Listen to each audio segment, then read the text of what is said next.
Application du théorème de l'énergie cinétique. Un solide S de poids P est placé sur le plancher horizontal d'un wagon mobile sur une voie rectiligne et horizontale. L'ensemble étant initialement immobile par rapport à la Terre. On déplace le wagon. Lorsque la distance de déplacement est AB, la vitesse du wagon est V. Si le solide S se déplace avec le plancher, ce dernier exerce une force F de contact sur le solide. La force F a la direction et le sens de mouvement. 1. Si les frottements entre le plancher et le solide sont nuls, le solide reste immobile par rapport à la Terre, justifié. 2. Si les frottements ne sont pas nuls, le solide ne glisse pas sur le plancher si l'intensité F est inférieure à P sur 10.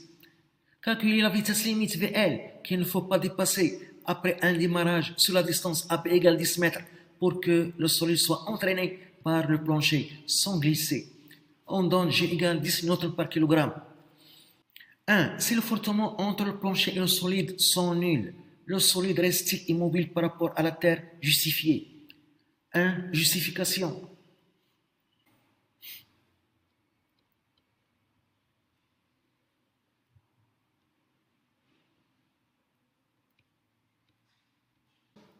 Pour répondre à cette question, le solide reste-t-il immobile par rapport à la Terre? On applique le théorème de l'énergie cinétique entre A et B. Entre A et B, le solide S est soumis à son poids P, à la réaction F de plancher et à la force F d'entraînement de plancher. On applique donc le théorème de l'énergie cinétique entre A et B. La variation de l'énergie cinétique entre A et B, delta UC, est égale à la somme des travaux de force appliquées entre A et B.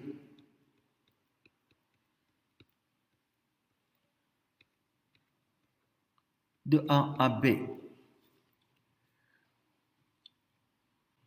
La variation de l'énergie cinétique delta EC est égale à cette somme sur le travail de poids P de A à B plus le travail de la réaction R de A à B qui est perpendiculaire au plancher en absence de frottement plus le travail de la force d'entraînement de plancher de A à B. La variation de l'énergie cinétique delta EC est égale le travail de poids P, CP scalaire, le vecteur de déplacement AB, plus le travail de la réaction R de plancher, c'est la réaction R scalaire, vecteur de déplacement AB, plus le travail de la force d'entraînement de plancher de A à B. La variation de l'énergie cinétique delta EC est égale les deux vecteurs poids et le vecteur de déplacement AB sont perpendiculaires, donc leur produit scalaire est égal à 0. Plus les deux vecteurs, la réaction et le vecteur de déplacement AB sont perpendiculaires en absence de frottement. Donc ce produit scalaire est égal à 0. Plus le travail de la force F d'entraînement de plancher de A à B.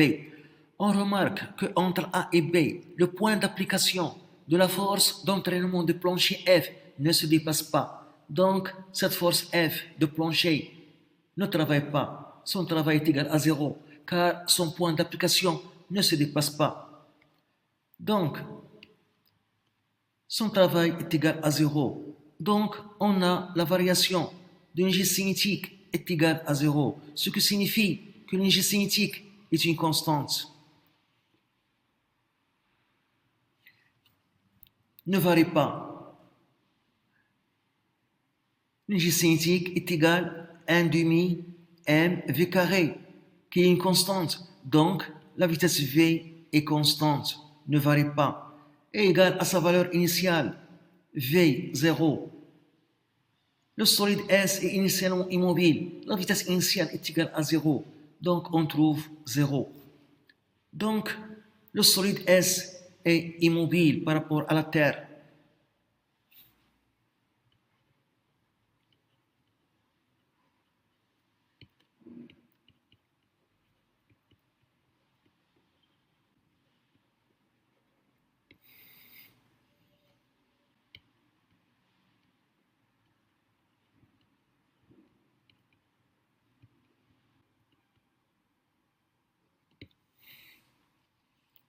Entre A et B, le solide S est immobile par rapport à la Terre, mais il est en mouvement par rapport au plancher. Il glisse sur le plancher entre A et B. 2. Si les frottements ne sont pas nuls, le solide ne glisse pas sur le plancher si l'intensité F est inférieure à P sur 10. Calcule la vitesse limite VL qu'il ne faut pas dépasser après un démarrage sur la distance AB égale 10 mètres pour que le solide soit entraîné par le plancher sans glisser. 2. La vitesse limite VL.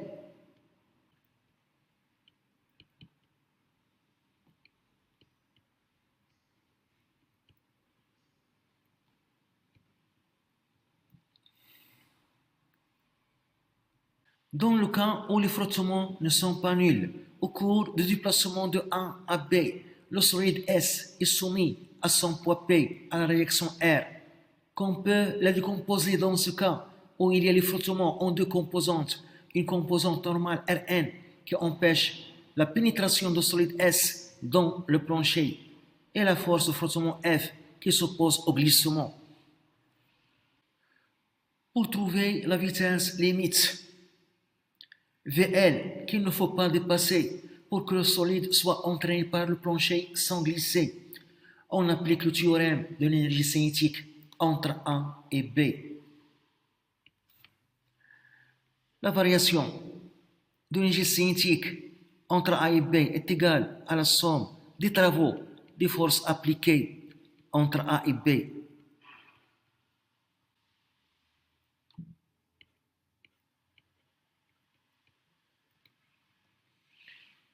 La variation de l'énergie cinétique delta EC est égale le travail de poids P de A à B plus le travail de réaction R de A à B plus le travail de la force F d'entraînement de plancher de A à B. On a décomposé la réaction R en deux composantes, l'une normale Rn qui empêche la pénétration de solide dans le plancher, plus la composante tangentielle F qui représente la force de frottement. Donc la variation de l'énergie cinétique de A à B est égale le travail de poids P de A à B plus le travail de la réaction Rn de A à B plus le travail de la force frottement de A à B plus le travail de la force F d'entraînement de plancher de A à B.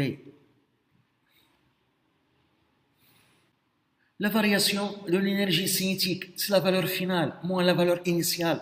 La valeur finale en B et la valeur initiale en A. Donc, c'est 1 demi m VB au carré moins 1 demi m VA au carré est égal au travail de poids P est égal le vecteur force poids P scalaire AB plus le travail de la composante normale Rn, c'est Rn scalaire AB, plus le travail de la force F de frottement de A à B, plus le travail de la force d'entraînement de plancher F est égal le vecteur force F scalaire vecteur déplacement AB. On a, d'après les données, le solide S est initialement au repos. Donc, VA est égal à 0. La vitesse VB, c'est la vitesse finale V. On écrit donc 1 demi m V carré. P scalaire vecteur déplacement AB est égal à 0 car les deux vecteurs sont perpendiculaires. De même, le vecteur composante Rn et le vecteur de déplacement AB sont perpendiculaires, leur produit scalaire est égal à 0. On a donc 1 demi mv carré moins 0 est égal à 0 plus 0 plus le travail de la force de frottement petit f.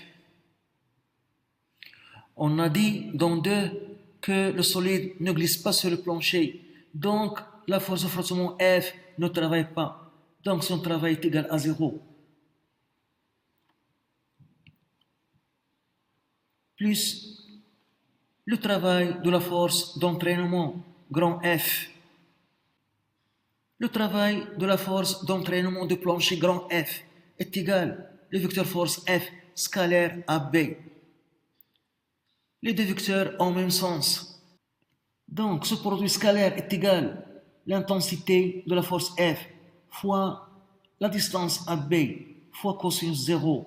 0 est l'angle entre les deux vecteurs, grand F et vecteur de déplacement AB. Cosinus 0 est égal à 1.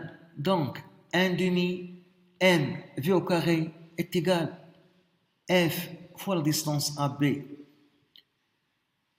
Donc, l'intensité F de la force d'entraînement de plancher est égale à m, la masse, fois la vitesse au carré, sur 2 fois AB.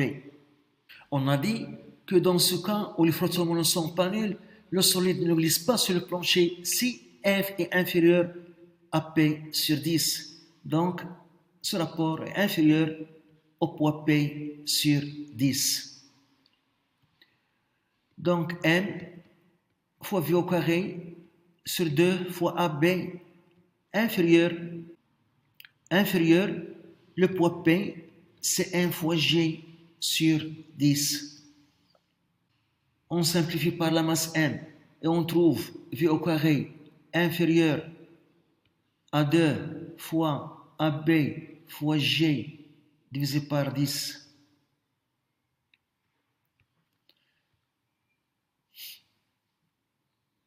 Donc, V est inférieur à la racine carrée de 2, AB 10, G 10, divisé par 10.